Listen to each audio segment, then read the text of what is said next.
ನಮಸ್ಕಾರ. ಕಿರಣ ಸರಸ್ವತಿ ಯೂಟ್ಯೂಬ್ ಚಾನಲ್ಗೆ ಸ್ವಾಗತ. ಮರಳಿನಲ್ಲಿ ಸಮಾಧಿಯಾದ ದೇವಾಲಯ ಯಾವುದೆಂದು ನಿಮಗೆ ಗೊತ್ತೇ? ಹಿಂದಿನ ಕಾಲದಲ್ಲಿ ಕುದುರೆಯನ್ನು ಹೊಂದಿರುವುದು ಶ್ರೀಮಂತರು ಮತ್ತು ಸೀಮಿತವಾಗಿದ್ದ ರಾಜರುಗಳಿಗೆ ಮಾತ್ರ. ಅದನ್ನು ಒಂದು ಪ್ರತಿಷ್ಠೆಯ ಸಂಕೇತ ಎಂದು ಭಾವಿಸಲಾಗುತ್ತಿತ್ತು. ಕುದುರೆ ಸವಾರಿಯು ಅವರುಗಳಿಗೆ ಸಂತಸ ಕೊಡುವ ಸಂಗತಿಯಾಗಿತ್ತು. ಹಿಂದೊಮ್ಮೆ ಒಬ್ಬ ರಾಜನು ಸಮುದ್ರ ತೀರದಲ್ಲಿ ಕುದುರೆ ಸವಾರಿ ಮಾಡುತ್ತಿರುವ ಸಮಯದಲ್ಲಿ ಹಲವು ಗಾವುದ ದೂರ ಸವಾರಿಯ ನಂತರ ಕುದುರೆಯ ಗೊರಸುಗಳಿಂದ ಬೆಂಕಿ ಕಿಡಿಗಳು ಚಿಮ್ಮುತ್ತಿದ್ದವು. ಆಶ್ಚರ್ಯದಿಂದ ಬೆಂಕಿಯ ಉತ್ಪತ್ತಿಗೆ ಕಾರಣ ಹುಡುಕಿದಾಗ ನೆಲದ ಮೇಲೆ ಕಲ್ಲು ಕೆತ್ತನೆಯ ಕಂಡು ಬಂದಿತ್ತು. ಕುದುರೆಯ ಗೊರಸುಗಳ ಘರ್ಷಣೆಯಿಂದ ಬೆಂಕಿಯ ಕಿಡಿಗಳು ಉಂಟಾಗುವುದನ್ನು ತಿಳಿದುಕೊಂಡನು. ಅತ್ಯಾಸಕ್ತಿಯಿಂದ ಮಾರನೆಯ ದಿನ ರಾಜನು ಅದೇ ಸ್ಥಳಕ್ಕೆ ತನ್ನ ಸೇವಕರೊಂದಿಗೆ ಬಂದು ಆ ಸ್ಥಳದಲ್ಲಿ ಅಗೆಯಲು ಸೇವಕರಿಗೆ ತಿಳಿಸಿದ. ಹಾಗೆ ಅಲ್ಲಿ ನೆಲವನ್ನು ಅಗೆದಾಗ ಒಂದು ಅನನ್ಯ ಸುಂದರ ದೇವಸ್ಥಾನ ಕಂಡು ಬಂದಿತು. ಶತಮಾನಗಳ ಹಿಂದೆ ಅದು ಕಟ್ಟಲ್ಪಟ್ಟಿದ್ದು ಕಾರಣಾಂತರದಿಂದ ಮರಳಿನಲ್ಲಿ ಸಮಾಧಿಯಾಗಿದ್ದು ಈಗ ಗೋಚರವಾಯಿತು. ಈ ದೇವಸ್ಥಾನದ ಹೆಸರು ನಿಮಗೆ ತಿಳಿದಿದೆಯೇ? ಹೌದು, ಇದುವೇ ಜಗನ್ನಾಥ ಮಂದಿರ. ಒರಿಸ್ಸಾದ ಪುರಿಯಲ್ಲಿ ಇದೆ. ದೇವಸ್ಥಾನವನ್ನು ಕಂಡ ರಾಜನ ಹೆಸರು ನಿಮಗೆ ತಿಳಿದಿದೆ? ಗಾಲದ ಮಾಧವರಾಜ.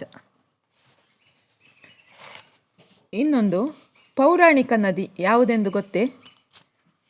ಏಕತಾ, ದ್ವಿತ, ತ್ರಿತ ಎಂಬವರು ಗೌತಮ ಋಷಿಯ 3 ಮಕ್ಕಳು. ಅವರಲ್ಲಿ ತ್ರಿತ ಬುದ್ಧಿವಂತ ಹಾಗೂ ದಯಾಳು. ಅವನ ಈ ಗುಣಗಳಿಂದ ಎಲ್ಲರ ಮೆಚ್ಚುಗೆ ಪಡೆದುಕೊಂಡಿದ್ದ. ವಯಸ್ಕರಾದಾಗ 3 ಸೋದರರು ಕಲಿಕೆಯ ಭಾಗವಾಗಿ ತೀರ್ಥಯಾತ್ರೆ ಮಾಡುತ್ತಿದ್ದರು.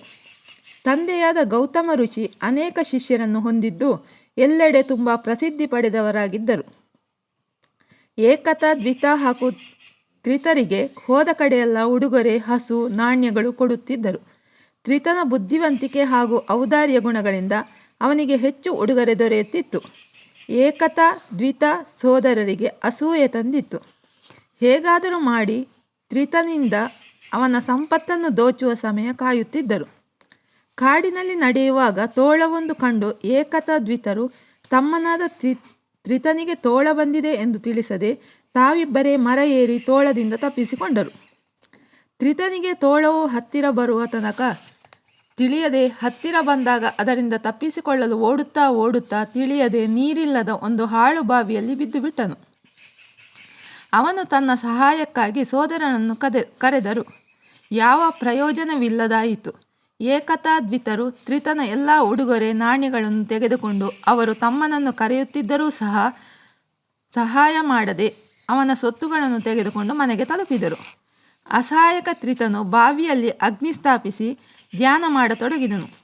ಅನೇಕ ದಿನಗಳ ನಂತರ ಅವನ ಭಕ್ತಿಗೆ ಮೆಚ್ಚಿ ಸುಪ್ರೀತನಾದ ಭಗವಂತನು ಬಾವಿಯಲ್ಲಿಯೇ ದರ್ಶನ ಕೊಟ್ಟು ಬೇಕಾದ ವರವನ್ನು ಕೇಳಿಕೋ ಎಂದಾಗ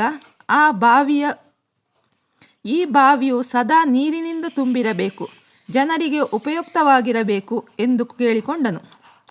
ಕೆಲವೇ ನಿಮಿಷದಲ್ಲಿ ಬಾವಿಯು ನೀರಿನಿಂದ ತುಂಬಿ ತ್ರಿತನು ಈಸಿಕೊಂಡು ಮೇಲೆ ಬಂದ. ಆದರೆ ನೀರು ಬರುವುದು ಮಾತ್ರ ನಿಲ್ಲದೇ ಇಲ್ಲ. ಬಾವಿಯ ನೀರು ಕೊಳವಾಯಿತು, ನದಿಯಾಗಿ ಹರಿದು ಎಲ್ಲರ ದಾಹ ತಣಿಸಿತು. ವಿಶಾಲ ಭೂಮಿಯನ್ನು ನೀರಿನಿಂದ ನೆನೆಸಿ ಸರ್ವರಿಗೂ ಉಪಕಾರ ಮಾಡಿತು. ಏಕತಾ, ದ್ವಿತರು ಮನೆಯಲ್ಲಿ ಧ್ಯಾನ ಮಾಡಿದರೂ ಅವರ ಸ್ವಾರ್ಥದಿಂದ ಹಾಗೂ ತ್ರಿತನಿಗೆ ಸಹಾಯ ಮಾಡದೆ ಅವನ ಸ್ವತ್ತನ್ನು ಅಪಹರಿಸಿದ್ದಕ್ಕಾಗಿ ದೇವತೆಗಳು ಅವರಿಬ್ಬರನ್ನು ಹಂದಿಯನ್ನಾಗಿ ಮಾರ್ಪಡಿಸಿದರು. ಈಗಲೂ ಈ ನದಿ ಹರಿಯುತ್ತಿದೆ. ಈ ನದಿಯ ಹೆಸರು ನಿಮಗೆ ತಿಳಿದಿದೆಯೇ? ಅದುವೇ ಸರಸ್ವತಿ ನದಿ. ತ್ರಿವೇಣಿ ಸಂಗಮ ಅಲಹಾಬಾದ್ನಲ್ಲಿದೆ. ಗಂಗಾ, ಯಮುನಾ ಹಾಗೂ ಸರಸ್ವತಿ ಈ 3 ನದಿಗಳ ಸಂಗಮವನ್ನು ಇಲ್ಲಿ ಕಾಣಬಹುದು. ಈ ಸಂಗಮದಲ್ಲಿ ಸರಸ್ವತಿ ಗುಪ್ತಗಾಮಿನಿಯಾಗಿ ಹರಿಯುತ್ತಿದ್ದಾಳೆ. ನಿಮಗೆ ಇಷ್ಟವಾದರೆ ಲೈಕ್ ಮಾಡಿ, ಶೇರ್ ಮಾಡಿ ಮತ್ತು ನಮ್ಮ ಚಾನಲನ್ನು ಸಬ್ಸ್ಕ್ರೈಬ್ ಮಾಡಿ. ಧನ್ಯವಾದಗಳು.